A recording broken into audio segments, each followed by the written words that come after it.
मलमास खत्म हो गया है और अब शादियां शुरू होने जा रही हैं, लेकिन कोरोना के चलते जो पाबंदियां सरकार ने लगाई हैं उससे वेडिंग इंडस्ट्रीज का पूरा भट्टा बैठ गया है। इस महीने करीब 6 बड़े शुभ मुहूर्त थे और छोटे बड़े जो थे वो अलग, लेकिन कोरोना गाइडलाइन की सख्ती के चलते हजारों शादियां कैंसिल हो गई। कैंसिल होने की वजह से एक फूल वाले से लेकर केटरिंग, फोटोग्राफर, टेंट जैसे कई जो इन शादियों के धंधे से जुड़े हुए थे, इन शादियों से जुड़े हुए थे, उनका भारी नुकसान हुआ है। एक तरह से फिर से ये लोग बेरोजगार हो गए हैं। कईयों ने तो अपना काम धंधा तक बंद कर दिया और दूसरा बदल दिया, क्योंकि जितना बचा कुचा है वो पहले और दूसरे लॉकडाउन में खत्म हो गया।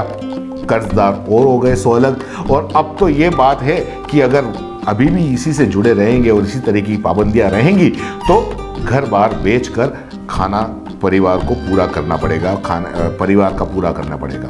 खैर ये अलग बात है।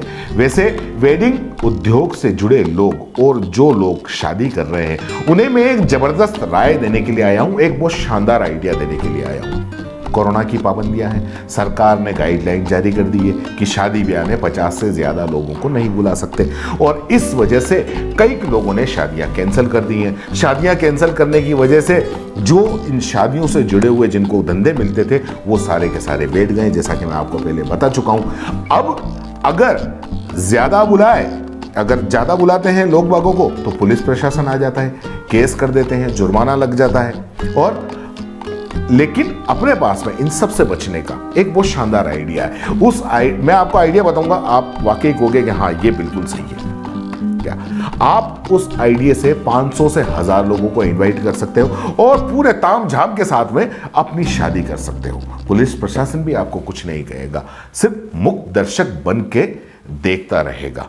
आप सोच रहे होगे कि आखिर ऐसा क्या आइडिया है भाई, और बहुत ही सिंपल है।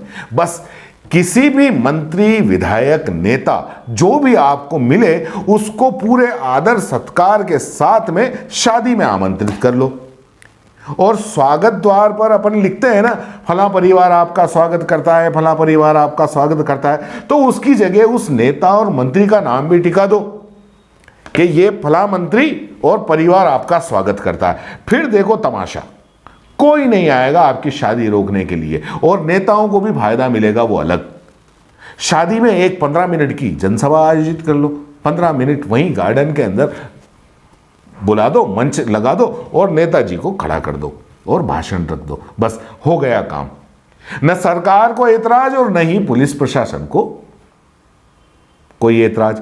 सरकार को एतराज इसलिए नहीं क्योंकि सरकार ने आम जनता पर तो सारी पाबंदियां लगा दी हैं, लेकिन नेताओं की रैलियों में अघोषित खुली छूट है। मर्जी हो उतने लोग आ रहे हैं और वो भी बिंदास।